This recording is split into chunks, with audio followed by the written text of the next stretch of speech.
What's up, YouTube? I'm Justin. Today we're going to be checking out the 2020 Harley Davidson Sportster. Go ahead and like this video, subscribe to the channel, and we're going to dive right in.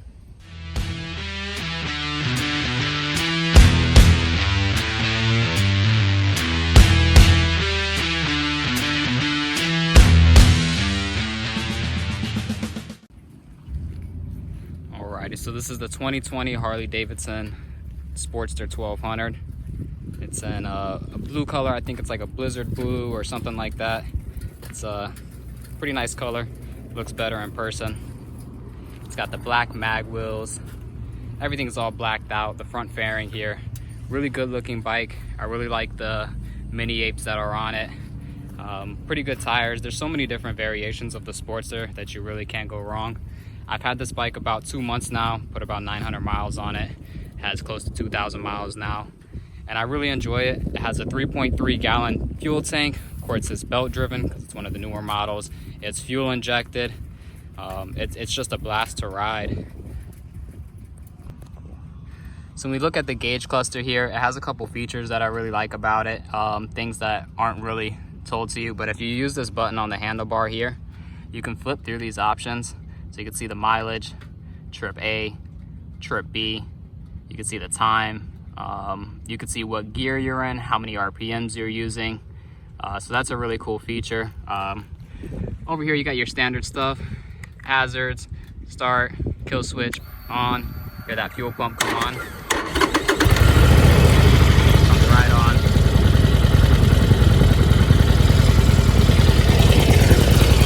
It's pretty quiet stock, nothing crazy.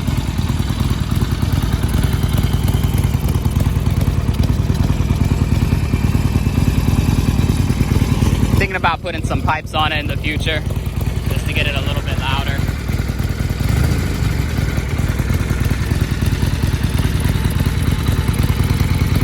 So let me know what you guys think about it. We're about to go on a test ride right now, give you an in-helmet view of it, and then you can let me know what you think of it. All right, YouTube, gonna go on a ride, give you my impressions of it, what I think about it.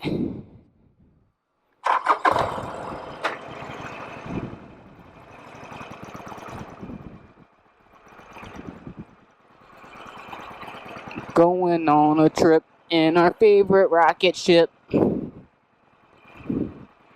No, seriously, guys, I love riding motorcycles. It's amazing.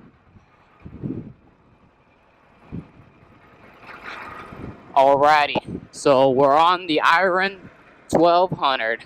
Alright, so why I chose this bike. First bike I've ever had was a Harley Davidson 883. It was a 1992. Good bike. Had some issues with it. Really learned how to work on a motorcycle with that bike. Didn't really learn how to ride too much because I just had to keep doing so much stuff to it. So that's one thing to consider if you're looking at an old bike, is you may not be able to ride it as much as you want to ride it because you're going to have to fix some stuff on it. Now, if I would have taken it to somebody and just paid them like 2-3 G's to fix everything, then it probably wouldn't have been an issue, you know. But I was trying to fix everything myself, be cheap. But I decided I wanted something reliable. I wanted something new. I wanted something that was good enough to be on the highway. The 883 can do the highway, but in my opinion, the gearing is not proper for the highway. What I was seeing is around like 60 miles an hour on that bike. It would be revving pretty high, and it just wasn't smooth, you know? This bike, the gearing is a little bit different. So it's pretty good on the highway. I've had this bike up to about 90 miles an hour. It really feels really good up to about like 80. At 90, it starts feeling a little weird. It's a little front end wobble and nothing crazy, but you know, something to mention. As far as, is this a good beginner's bike?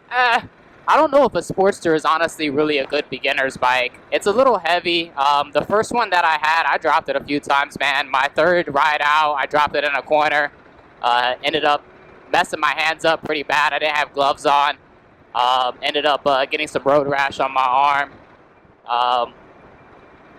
Totally my mistake. I had way too much front brake in a corner and went down. So you live and you learn. I'll never do that again.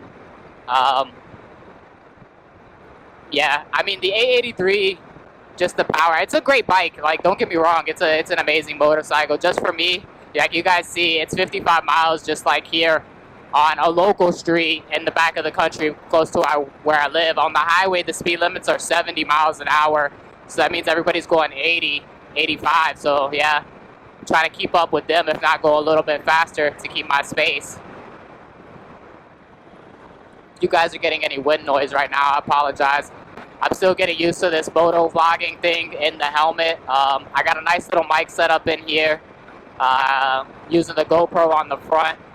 If you guys want me to do a video on my helmet that I'm using, the camera that I'm using, the mic that I'm using, all of that stuff, let me know in the comments below, and I'll go ahead and make that video for you. We're going to be making a ride up here, get onto a slower street, that way I can talk a little bit more.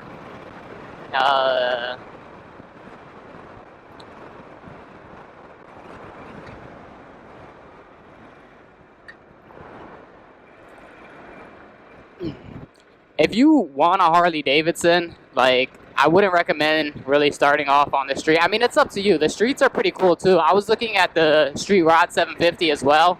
The thing that I hated about the Street Rod is where you put your foot on that bike. Like, your foot rests on the exhaust. I don't know what they were thinking on that. So that wasn't really comfortable.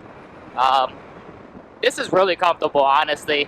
The only thing that I would probably change to make it more comfortable is the seat. It's good for about an hour and a half to 2 hours. After that, your butt starts hurting pretty good. Trying to think of anything else. Honestly, I would just go to the dealership, go look at the different bikes. Why did I choose a Harley Davidson? My first bike was a Harley Davidson. Everybody in my family owns Harley Davidsons. That's how I was introduced to the brand. I fell in love immediately. As a kid, I loved the brand Harley Davidson. Some people asked me, why didn't I buy a Kawasaki? Why didn't I buy an Indian? I never dreamed of owning an Indian. I never dreamed of owning a Kawasaki as a kid. I wanted a Harley Davidson, so I bought a Harley Davidson. I know they're a little bit more. I know the Sportster's been in production forever, but it's been in production forever because it's a great bike, and that's why they still sell to this day. Yeah, I mean, I did go look at the Indians. I went and looked at that Kawasaki. It's like 700 cc's or something like that, cruiser. Nah, I love the Harley, and I'll probably continue to own Harley Davidson products in the future unless they do me wrong somehow. But the dealership took great care of me. The Harley Davidson family always takes great care of me. I know a lot of people also say, like, Sportsters are girls' bikes. I've never met anybody who's told me that in person, ever. In fact, I absolutely get the opposite. Everybody's like, that bike is beautiful. I love that color. Oh my gosh. I was going to get a sporty, but I got this instead. Yeah.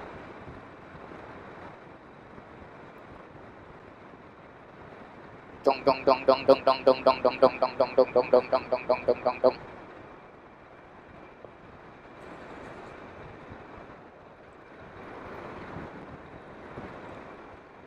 Say thank you to that guy for not running me over. I appreciate that. Yeah, when you're out here on a motorcycle, man, just assume that everybody's gonna kill you. That's the best way to stay alive. That every single vehicle that approaches you is out here to kill you. Boom, boom, boom. Alright, so we're going to move on to the next part of the video. I'm going to stop riding, and we are going to go ahead and take a look at a couple problems with the Harley Davidson Sportster, and some issues that I've ran into so far. Alrighty, so let's talk about a few issues that I have had with the motorcycle since I got it. The first issue that I have with it is it's kind of rusting. If you look at like the screws here, you can see they're rusting. The bike is stored outside, so it's not completely the fault of the bike, but you can see here rust. It's got rust, and it's not even a year old yet on a lot of the fasteners. I talked to Harley and basically they said this is cosmetic, even though it's corrosion, and that it's not covered unless you bought the additional appearance package. So make sure that you consider that when you're buying it. If you're going to store your bike inside, it's probably not going to be a big deal. I don't really care too much about that. Like, I ride my bike, got it to ride it, so I know it's going to get dirty. I haven't washed it one time since I bought it. It's been a couple months. I just ride the thing. The second thing, which is a pretty annoying thing, is this piece right here keeps coming loose when I'm riding. And I actually had one time where the bike shut off on me because this came loose and the key went from ignition to accessory and it shut the bike off. That could be pretty dangerous. I plan on just adding maybe some Loctite in the threads here to see if that resolves it. Not a huge deal, but the bike turning off on you while you're riding is a pretty big deal. The third thing is this bike runs really hot. I know it's air cooled. I've owned a Harley Davidson Sportster before. This bike runs hotter. I think from the factory, they are running super lean and it's increasing the overall temperature of the bike. So something to consider as well. I'm probably going to put a new filter on it as well as some new pipes later on and get one of those tuners for it so that we can get it running a lot better. I'm probably going to wait for the manufacturer warranty for the powertrain to run out just in case. But I mean, these Evo engines are pretty reliable, so I might just end up doing it sooner. I'm not sure. Alright YouTube, so you guys let me know in the comments what you thought about the Harley Davidson Sportster 1200. Would you go with the 1200? Would you go with the 883? Let me know what you think about it. Bike that I was also considering this year was the Softail Standard. It's just a little bit more, but the insurance was a big jump for me since I haven't been riding that long. So I went with the 1200, but I may be upgrading to the Softail Standard in the future. But yeah, like this video, subscribe to the channel below. Thank you everybody who watches, and thanks for tuning in.